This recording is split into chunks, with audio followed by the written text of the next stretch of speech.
Ce que j'ai appris ce matin. Rappelons que nous sommes à Lambda et voir que cette ville, petite ville, avec cette histoire, avec cette manière de voir, de concevoir, la joie de dire aux collègues que nous avons formés que nous n'avons rien appris, que nous ne savons rien, et que tout reste à découvrir, à lire et à relire. Attention, pas seulement Lambda, la Tunisie, le littoral. Et quand on avait pensé à ce titre, on ne savait pas que les ports, en 2026, allaient se transformer en forum, ou en quoi, ou en les guerres actuelles, hybrides, mondiales. C'est une question de port, et de transport, et de départ, et de retour, et de frontières fermées, ouvertes. Et effectivement, il y a même des gens qui avaient appelé en disant « Mais où avez-vous trouvé ce titre ?» Moi, je pense que essayer de dire les choses autrement. Par exemple, ce que je vais vous dire rapidement, c'est le naufrage de la main. Essayons de sauver notre langage et surtout nos mains, parce que tout ce que vous avez vu depuis ce matin, les Younes, Alberto Pappalardo, et les poètes, et tous ceux qui vont prendre la parole après, la main, liée de la main. Elle n'est ni rouge, ni noire, ni blanche. D'abord nos doigts. Est-ce que nous maîtrisons encore nos doigts? Il y en a un, semble-t-il, qui commande maintenant. Et voilà, nous sommes des écrans vains, ou des chercheurs vains avec A-I-N, c'est-à-dire on est beau barré. Et on appuie. Et dis donc, regarde comment j'ai fait, regarde ce que j'ai mangé. Je viens de prendre ma douche, regarde. Et on vit dans un monde où on ne fait que regarder, sauf qu'on ne voit plus. On ne voit plus rien. Tout à l'heure, on avait mis l'enfant à la sortie de la porte, et premier ratage, il y a une jeune qui avait raté le passage, elle a cassé. Il y en a un qui a dit c'est contre le mauvais œil. C'est pas mal, mais moi j'ai un cadeau à vous offrir. Vous imaginez ce grec qui se cache là, qui s'appelle Pierre Gary, qui nous sort un livre en Tunisie, que je trouve moi bizarre, comme les amphores écrites par les Gilles de Lezen. Je vais vous lire un peu ce qu'il a trouvé sur une pierre tombale. Une pierre tombale. Et dans son livre, De Carthage en terre libyque, alors je lis. Au dieu Man et à la mémoire éternelle de Julius Alexandre, africain de naissance, citoyen de Carthage, homme excellent, artisan guerrier, qui a vécu 75 ans, 5 mois et 13 jours, sans aucun désaccord, ça me fait rire, avec son épouse, je reprends, sans aucun désaccord avec son épouse, qu'il a épousé vierge, extra-vierge, comme notre William, avec laquelle il a vécu 48 ans, et donc il a eu 3 fils et une fille, qui tous lui ont donné des petits-enfants, qu'il a vus et laissés vivants, à sa mort, ont élevé ce tombeau à leurs parents très pieux, Pneumonia, Bélia, son épouse, ses fils, Julius et Félix. Mais c'est incroyable.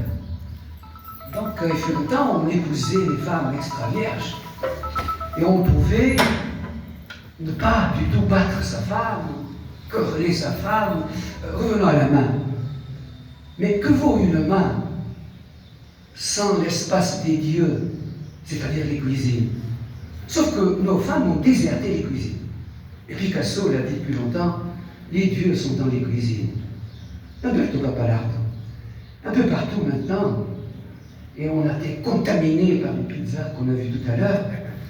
On ne mange que du je sais pas quoi, dans on ne sait quoi, on ne sait même pas pourquoi. Et maintenant il suffit d'appeler, allez, il suffit d'appeler un numéro, il y a quelqu'un qui sonne et qui vous apporte quoi? Est-ce que les dieux qui étaient dans les cuisines n'avaient pas protégé à la fois le féminin, le masculin, Non, allez, je vais être bref.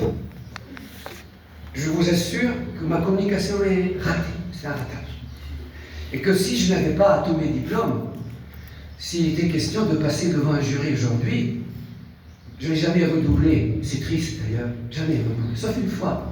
C'était à l'époque, il y avait la session de septembre. J'étais amoureux, ça arrive, elle était trop belle. Elle était trop belle pour un mariage. Et j'avais raté la session de juin.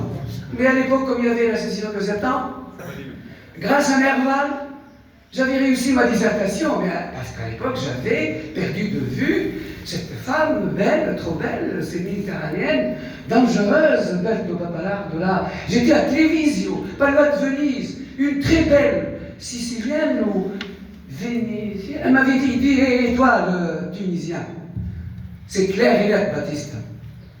Je veux me marier, est-ce que ça t'intéresse? Je te présente ma mère tout à l'heure, on va manger ensemble. Mais attention, les choses sont très claires. Tu dis oui ou non. Je ne vous raconte pas la suite. Nous vivons dans un monde où tout est raté maintenant. Et j'ai pris deux exemples. Le livre de Pierre Garrigue et un autre livre d'un Russe qui parle français et qui écrit, parce qu'il voyait qu'il partait, un recueil de poèmes dont la couverture est rouge et dont le titre est une métaphore. Le verbe est un navire. Et si le verbe était un navire? Mais avec le verbe faire, on peut tout faire. On peut tout défaire. On peut tout refaire. Sauf qu'on n'a plus envie de faire quoi que ce soit. Et que maintenant, j'ai dit tout à l'heure qu'on ne fait que rater. On rate, on échoue. Mais normalement, quand on rate, on recommence. Et le poète dit, moi, ça ne va pas du tout. Au lieu de dire bonjour, bonsoir, je vous propose une autre sortie. Bon doute. Il a dit bon doute. Douter. Ah, si on pouvait encore douter. Parce que nous vivons dans un monde où il n'est plus permis de douter. On ne doute plus. Prenons la matière elle-même. Prenons les choses telles qu'elles nous apparaissent. À l'instant du premier regard, le seul moment vrai, quand les unités d'évaluation et de mesure, l'héritage érigé en dogme, l'intelligence intelligente, de temps en temps bête, qu'est-ce qu'une intelligence intelligente? Voyons voir. Régner en maîtresse, tout ça c'est parti à côté pour nous dire ce que ceci est, ce que cela n'est pas. Et il s'agit de toucher. Qui touche encore? Qui touchait? Utiliser la main pour caresser l'argile, pour dire nous existons encore.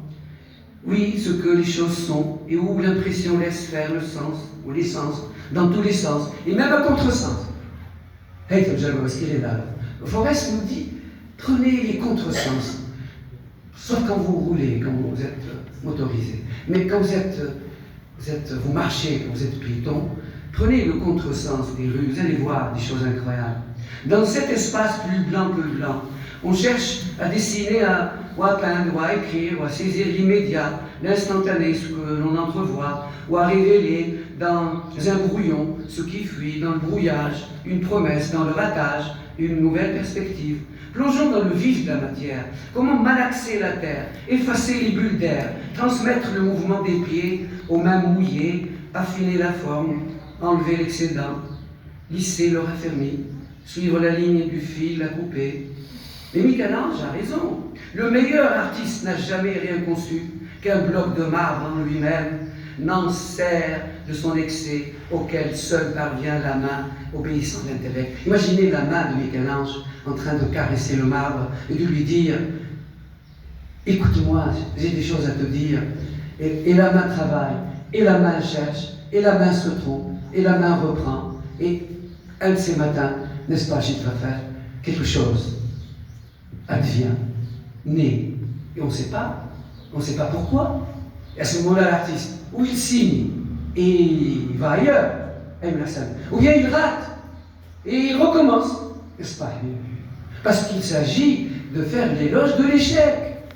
Et en Tunisie, malheureusement, pas seulement en Tunisie, on ne fait plus l'éloge de l'échec. Les thèses actuelles, je parle à mes collègues, je vous dis que Dieu vous aide pour juger des thèses où il y a la thèse, l'antithèse, et je ne sais pas quoi, il est maintenant pratiquement impossible de retrouver le travail de la main. Ce chercheur, avec un crayon de bois, qui lit Barthes, qui commente Barthes, avec un crayon de bois, recto verso, qui change de fiche, qui met un mot-clé, et qui constitue le ventre de la thèse, et le jour où il décide de commencer la rédaction de la thèse, il a déjà la boîte A, la boîte B, la boîte C, et il commence à fouiller, à chercher, à mobiliser les fiches, et il rédige. La thèse ne l'est pas comme ça, sauf que, avec l'intelligence bête, on m'avait une fois proposé une thèse à évaluer, École des Beaux-Arts de Nantel, sur les parfums. J'avais mis la première phrase de la thèse, 400 pages, plagié. J'appelle le directeur de recherche pour lui dire, cher ami, vous savez que les parfums sont dangereux. Et dites à cette belle chercheuse qu'elle doit tout recommencer. Pour rassurer les chercheurs, peut-être que ça va changer et que les textes vont suivre. Je ne vais pas être long, mais j'ai envie de vous transmettre ceci. L'envie, de nouveau, d'utiliser la main, d'utiliser les mains. Et j'ai eu la chance de fréquenter la Galerie Chiani, dont le fondateur, un des deux, est là, l'autre est de l'autre côté. Chilfafer, Nourdilhen, Menzassis, qui avait organisé la première conférence de presse, et Najib Belez était présent, contre la station d'épuration, qui est en train de tuer la ville, de tuer la vie, et de faire ce qu'elle est en train de faire. Première conférence de presse contre la station d'épuration de Lambda. Najib Belez était présent à la Galerie Chiani. Elle est au musée, fermé depuis 8 ans. Moi, j'y dis toujours 10 ans. Allez à côté du musée, vous avez une belle fresque avec des ratés de four, parce qu'ils n'ont pas réussi à rendre le rouge, qui est visible à Blois. Là, j'ai choisi l'œuvre de Abdelhamid Hajjem, et regardez le rouge. C'est peut-être le rouge qui sauve la mer, qui sauve les ports, qui sauvera les aéroports, et qui va certainement nous sauver. Le rouge de quoi? Batista. Le rouge de l'amitié, le rouge de l'amour, le rouge tout rouge. Et Pierre Garrigue, là, est un buveur professionnel. Je bois, donc je suis.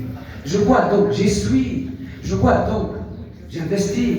Je bois de l'eau, attention, de l'eau. Mais notre rêve, c'est de transformer ces bouteilles, de retrouver. Moi, je voulais ce matin offrir à Habib Derjiya ou Al-Halbiya pour lui dire que pour une fois, Abbas Ben je vous remercie d'avoir accepté l'idée. Nous avons dit, on va éliminer la banderole et on va mettre des amphores. Et on vous invitera après le déjeuner, parce qu'on va aller du côté des mosaïques décrites par Najib. On ne va pas être loin de la chapelle pour déjeuner à Lambda.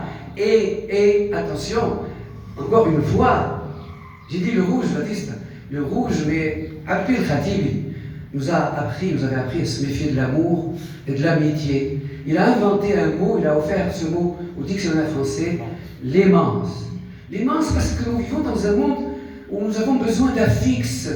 Encore une fois, un doigté, d'autres doigts, d'autres doigtés, d'autres produits. Un de ces jours, quelqu'un appelle la radio et dit « Mais ça va pas, j'ai pas compris l'émission Intersigne. » Parce que moi j'ai envie de comprendre. D'habitude, quand il y a une guerre, il y a des vainqueurs, il y a des vaincus, il y a des ports, il y a ceci, il y a cela. Sauf que nous vivons dans un monde où maintenant il n'y a plus de vainqueurs, il n'y a plus de vaincus, il y a des vainquables. On ne sait même pas qui gagne et qui perd, et on ne sait pas ce qu'on gagne, ce qu'on perd, on ne sait même pas où on va, on ne sait même pas d'où on est parti. Mais on ne sait plus, même nos ports ou nos aéroports, les virus sont là pour nous dire ne bougez plus. Et les visas sont là pour nous dire vive les frontières. Mais ça rapporte tellement qu'il va falloir inventer d'autres virus pour leur dire ne bougez plus. Et c'est toujours Pierre Garrigue qui rêve d'être à Tunis tout en étant à Tunis. Rêver d'être à Tunis tout en étant à Tunis. Écoutez, je n'ai pas envie de continuer. J'ai promis de rater la communication. Et je vous assure que je viens de rater ma communication. J'arrête. Okay.